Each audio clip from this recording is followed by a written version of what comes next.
Assalamualaikum warahmatullahi wabarakatuh.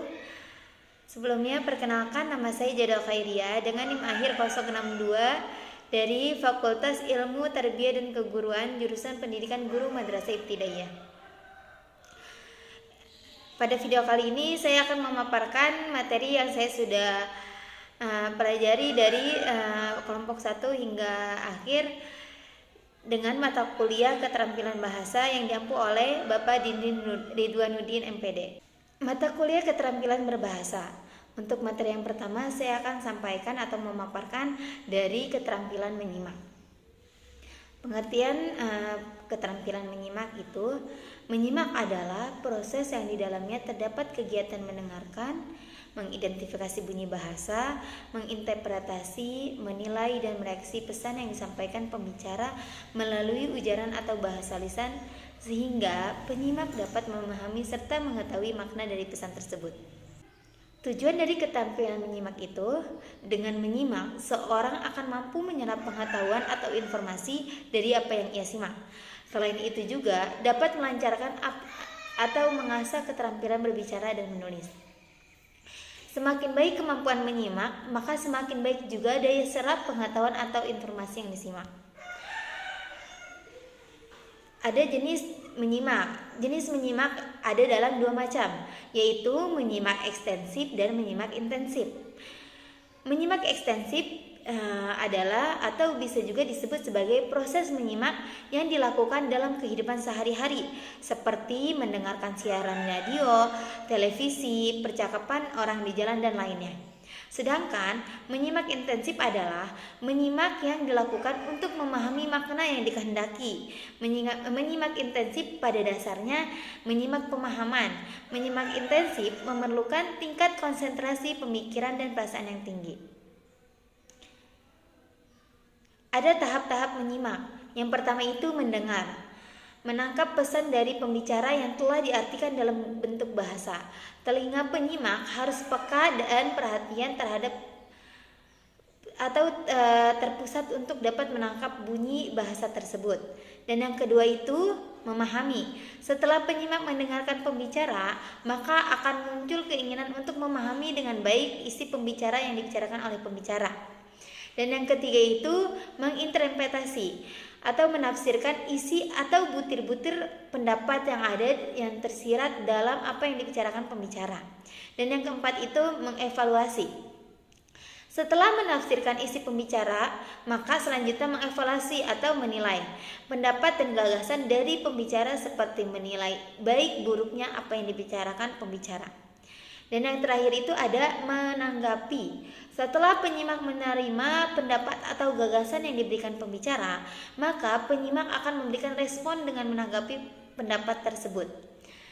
Kendala dari keterampilan menyimak itu adalah yang menjadi kendalanya yakni sikap atau perilaku enggan terlibat, ketakutan dan perubahan, serta keinginan untuk menghindari pertanyaan yang muncul. Itu kendala dari keterampilan menyimak. Faktor yang mempengaruhinya itu terdiri dari faktor fisik, faktor psikologi, faktor pengalaman, faktor sikap, faktor motivasi, jenis kelamin, lingkungan, dan faktor peranan. Semua faktor tersebut memiliki keterkaitan satu sama lain karena melalui faktor-faktor tersebut maka segala tujuan dari keterampilan menyimak pun akan tercapai. Untuk materi selanjutnya itu saya akan memaparkan dari keterampilan berbicara. Berbicara dan menyimak merupakan dua kegiatan yang berbeda, namun keduanya berkaitan sangat erat sehingga tidak dapat dipisahkan. Keterampilan berbicara diperoleh melalui menyimak.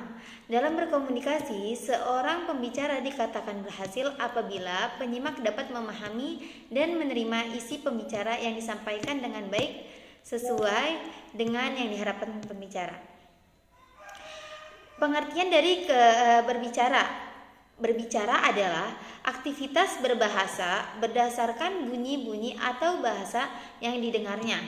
Penyampaian informasi yang disampaikan secara lisan maupun ucapan kata-kata atau kalimat. Tujuan dari keterampilan berbicara adalah mengekspresikan pikiran atau gagasan, memberikan respon, menyampaikan informasi, menghibur orang lain, hingga membujuk atau mempengaruhi orang lain. Jenis keterampilan berbicara. Berdasarkan situasinya, keterampilan berbicara dibagi menjadi dua, yaitu berbicara dalam lingkup resmi atau formal dan berbicara dalam lingkup tidak resmi atau non-formal. Aktivitas berbicara resmi merupakan aktivitas berbicara yang biasa dilakukan di depan forum yang mana memiliki aturan-aturan atau rambu-rambu tata krama dan kebahasaan. Contoh berbicara resmi yaitu pidato, interaksi dalam forum resmi, dan lain sebagainya. Adapun rambu-rambu yang harus diperhatikan dalam berbicara di depan lingkup resmi itu yaitu berbicara menggunakan artikulasi yang jelas, menggunakan kata-kata baku dan mudah dipahami oleh pendengar. Adapun berbicara dalam ruang lingkup tidak resmi merupakan kegiatan berbicara yang tidak terlalu terikat pada aturan-aturan. Terkadang berlangsung secara spontan atau tanpa perencanaan. Berbicara tidak resmi sering kita terapkan di kehidupan sehari-hari, contohnya bercerita kepada keluarga, menyapa teman, dan lain sebagainya. Faktor yang mempengaruhi keterampilan berbicara.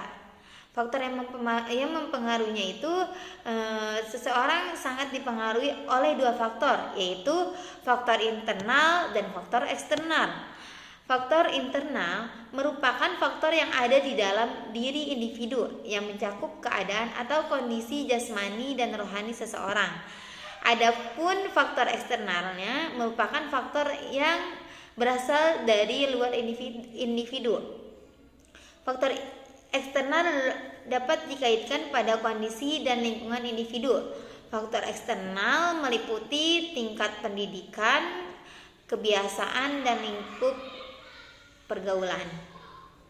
Untuk materi selanjutnya itu keterampilan membaca.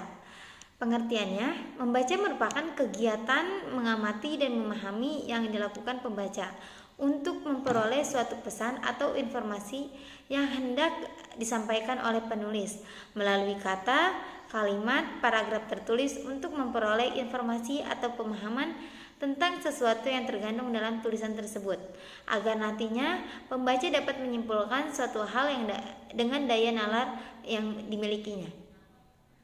Tujuan keterampilan membaca yaitu untuk mencari dan menggali informasi dari sumber tulisan tersebut. Dan jenis keterampilan membaca itu ada dua. Yang pertama itu membaca nyaring, dan yang kedua itu membaca dalam hati. Membaca nyaring dilakukan dengan suara yang keras dengan ucapan dan intonasi yang tepat agar pendengar dan pembaca dapat menangkap informasi yang disampaikan, baik itu pikiran, perasaan, sikap, atau pengalaman penulis. Yang kedua itu membaca dalam hati, membaca tanpa bersuara agar bisa lebih memahami bahan bacaan yang dibaca secara mendalam. Untuk materi yang terakhir itu ada keterampilan menulis. Pengertian dari keterampilan menulis. Menulis merupakan aktivitas yang tidak hanya terkait dalam memberikan informasi dan pengetahuan, tetapi cakupannya lebih luas seperti menjadi wadah untuk meluapkan perasaan, emosi, dan opini bagi seseorang. Fungsi dari menulis itu mempunyai beragam fungsi yang disesuaikan dengan kegunaan dan kondisinya. Ada yang menulis untuk dijadikan sebagai petunjuk, pengungkapan ide dan gagasan, serta menjadi suatu perintah yang ditunjukkan untuk seseorang atau lembaga tertentu. Tujuannya itu, yang pertama itu menulis untuk menyatakan pendapat, yang kedua itu mengajak untuk melakukan kegiatan tertentu, dan yang ketiga itu untuk membuat orang lain percaya dengan pendapat penulis atau dari penggiring opini tersebut. Cukup sekian pemaparan materi keterampilan berbahasa yang saya sampaikan. Kurang lebihnya mohon maaf. Wassalamualaikum warahmatullahi wabarakatuh.